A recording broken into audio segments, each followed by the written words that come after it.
ایک بادشاہ کی 7 بیٹیاں تھیں۔ ایک دن بادشاہ بہت خوش ہوتا ہے اور اپنی 7 بیٹیوں کو بلا کر کہتا ہے، میں تم سے ایک سوال پوچھوں گا اور اگر جواب اچھا لگا تو تمہارا من چاہا انعام بھی دوں گا۔ سب ایک قطار میں کھڑی ہو جاؤ اور ایک ایک کر کے بتاؤ کہ تم کس کا دیا کھاتی ہو اور کس کا دیا پہنتی ہو۔ 7 میں سے 6 بیٹیوں نے کہا کہ ابا حضور، آپ کا دیا کھاتے ہیں اور آپ کا دیا پہنتے ہیں، آپ ہی کی وجہ سے ہماری یہ شان و شوکت ہے۔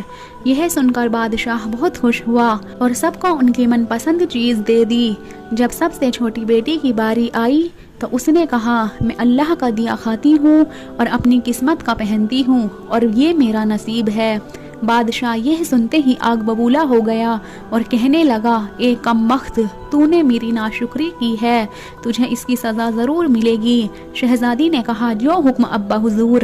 بادشاہ نے سپاہیوں کو حکم دیا کہ جاؤ اسے جنگل میں چھوڑ آؤ، میں بھی دیکھوں یہ میرے بغیر کیسے اللہ کا دیا کھاتی ہے اور اپنے نصیب کا پہنتی ہے۔ شہزادی سے تمام زیورات واپس لے لیے گئے اور خستہ حال کپڑوں میں بغیر کسی ساز و سامان کے بادشاہ کے حکم کے مطابق جنگل میں چھوڑ دیا گیا۔ لیکن شہزادی بہت مطمئن تھی اور اللہ پر توکل تھی کہ جو اس نے رزق اور عیش و عشرت میرے نصیب میں لکھی ہے مجھے ضرور ملے گی۔ سب سپاہی شہزادی کو چھوڑ کر واپس چلے گئے۔ شہزادی جنگل کو دیکھنے لگی، چاروں طرف درخت ہی درخت تھے۔ شام ہونے کو تھی کہ شہزادی نے سوچا کہ کیوں نہ کچھ لکڑیاں جمع کر لوں تاکہ رات کو آگ جلاؤں، پھر کوئی جنگلی جانور پاس نہیں آئے گا اور رات بھی گزر جائے گی۔ شہزادی جنگل میں لکڑیاں ڈھونڈنے چل پڑی۔ اس کی نظر ایک جھونپڑی پر پڑی جہاں باہر ایک بکری بندھی ہوئی تھی اور اندر سے کھانسی کی آواز آ رہی تھی۔ پہلے تو شہزادی بہت حیران ہوئی کہ اتنی ویران جگہ پر جھونپڑی۔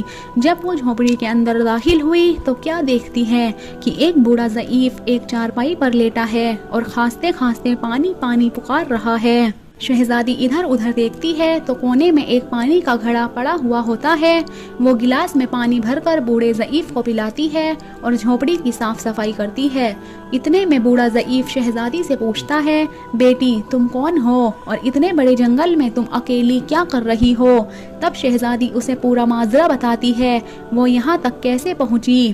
بوڑھا ضعیف اسے جھونپڑی میں ہی رہنے کا بولتا ہے اور کہتا ہے کہ میں شہر میں کام کرتا ہوں، صبح شہر چلا جاؤں گا اور 8 دن کے بعد آؤں گا، تم یہیں رہو اور جھونپڑی میں کھانے کا سامان ہے اور ندی پاس ہی ہے، وہاں سے گھڑا بھر لیا کرنا۔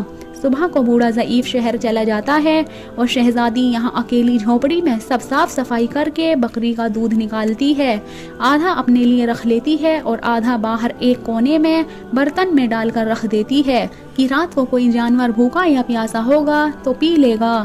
خود اندر آ کر سو جاتی ہے۔ صبح سویرے جب شہزادی اٹھتی ہے تو کیا دیکھتی ہے، دودھ کا برتن خالی اور پاس ایک لال پڑا ہے جو دیکھنے میں بہت ہی نایاب اور قیمتی معلوم ہوتا ہے اور پاس ہی سانپ کے نشان بھی نظر آتے ہیں۔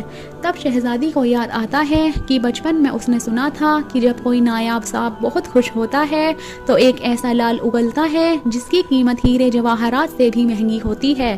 شہزادی بہت حیران ہوتی ہے اور دل میں سوچتی ہے کہ شاید سانپ بھوکا تھا اسی لیے دودھ پی کر خوشی میں لال چھوڑ گیا۔ پھر وہ لال اٹھا کر اپنے پاس رکھ لیتی ہے۔ پھر اگلی رات شہزادی برتن میں دودھ رکھ دیتی ہے اور اگلی صبح جب دیکھتی ہے تو پھر ایک لال ہوتا ہے۔ ایسے ہی 7 دن گزر جاتے ہیں اور شہزادی کے پاس 7 لال جمع ہو جاتے ہیں۔ اسی دن بوڑھا ضعیف بھی آ جاتا ہے، وہ اسے لال دکھاتی ہے اور سارا واقعہ بتاتی ہے اور بوڑھے ضعیف کو 3 لال دے دیتی ہے اور کہتی ہے شہر جا کر یہ لال بیچ دو اور آتے وقت اپنے ساتھ محل بنانے والے مزدور لے کر آنا۔ باقی 4 لال شہزادی اپنے گلے میں مالا کے طور پر پہن لیتی ہے اور کچھ مہینوں میں جنگل میں ایک عالیشان محل تیار ہو جاتا ہے جس میں بوڑھا ضعیف اور شہزادی رہنے لگتے ہیں۔ ایسا خوبصورت محل جس میں ہر آرائش، نوکر چاکر، دنیا کی تمام نعمتیں موجود ہوتی ہیں۔ شہزادی جنگل میں لکڑی کی فیکٹری لگا دیتی ہے جس میں غریب لوگ کام کرتے ہیں اور ان کی روٹی بھی چلتی رہتی ہے۔ دیکھتے ہی دیکھتے جنگل شہر نما بن جاتا ہے اور دور دور تک دھوم مچ جاتی ہے۔ کہ شہزادی بہت ہی رحم دل ہے۔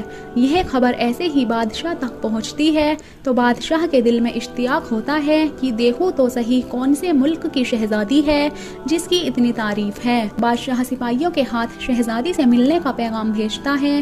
یہاں شہزادی کے سپاہی جب شہزادی کو بتاتے ہیں تو شہزادی یہ حکم دیتی ہے کہ بادشاہ سلامت ایک ہی شرط پر ہم سے مل سکتے ہیں کہ وہ اپنی تمام بیٹیوں کے ساتھ آئیں۔ سپاہی جا کر بادشاہ کو پیغام دے دیتے ہیں۔ ایک دن بادشاہ اپنی تمام بیٹیوں کے ساتھ شہزادی کے محل جاتا ہے۔ شہزادی ان سب سے چہرے پر نقاب ڈال کر ملتی ہے اور ان کے لیے 7 رنگ کے کھانے پیش کرتی ہے۔ ہر کھانے کے ساتھ اسی رنگ کا جوڑا زیورات پہن کر آتی ہے۔ محل کی شان و شوکت خوبصورت تھی اور شہزادی کا انداز بادشاہ اور تمام شہزادیوں کو بہت حیران اور متاثر کرتا ہے۔ آخر میں بادشاہ شہزادی سے کہہ ہی دیتا ہے کہ تم میری بیٹی کی جگہ پر ہو اور میں تمہارے کہنے پر اپنی تمام بیٹیوں کے ساتھ آیا ہوں، پھر ہم سے یہ پردہ کس لیے؟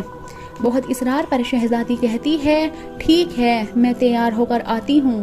سب شہزادیاں آپس میں سرگوشی کرنے لگتی ہیں کہ اتنی تو تیار ہے، اتنے مہنگے زیورات تو پہنے ہوئے ہیں اور کتنا تیار ہو کر آئے گی۔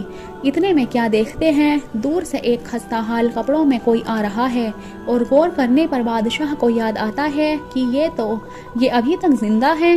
میں تو سوچتا تھا اسے جنگل کے جانور کھا گئے، اور جب میں نے اپنے سپاہیوں کو اس کی خبر لینے بھیجا تھا تب انہوں نے ہی بتایا تھا کہ وہاں شہزادی کا کوئی نام و نشان نہیں ہے، تو یہ کیسے ممکن ہے؟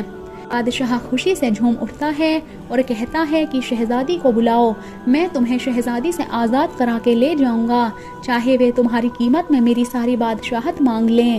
یہ سنتے ہی شہزادی بولتی ہے نہیں ابا حضور، میں ہی وہ شہزادی ہوں۔ میں نہ کہتی تھی کہ میں اللہ کا دیا کھاتی ہوں اور اپنے نصیب کا پہنتی ہوں، بس اسی اللہ نے مجھے کہاں سے کہاں پہنچا دیا ہے کہ آج میں آپ سے بھی زیادہ امیر ہوں۔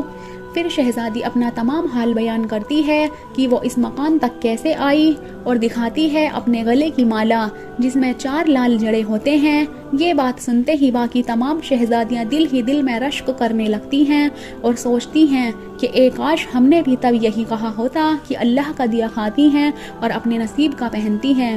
دوستو، ہمیشہ اللہ پاک کی ذات پر یقین رکھو، وہ جس حال میں بھی رکھے ہمیشہ شکر ادا کرو، وہ ذات تمہیں کبھی اکیلا نہیں چھوڑے گی۔ امید ہے آج کی ہماری یہ کہانی آپ لوگوں کے لیے ایک سبق ہے۔ مزید ایسی ہی ویڈیو حاصل کرنے کے لیے ہمارے چینل کو سبسکرائب کریں۔ شکریہ۔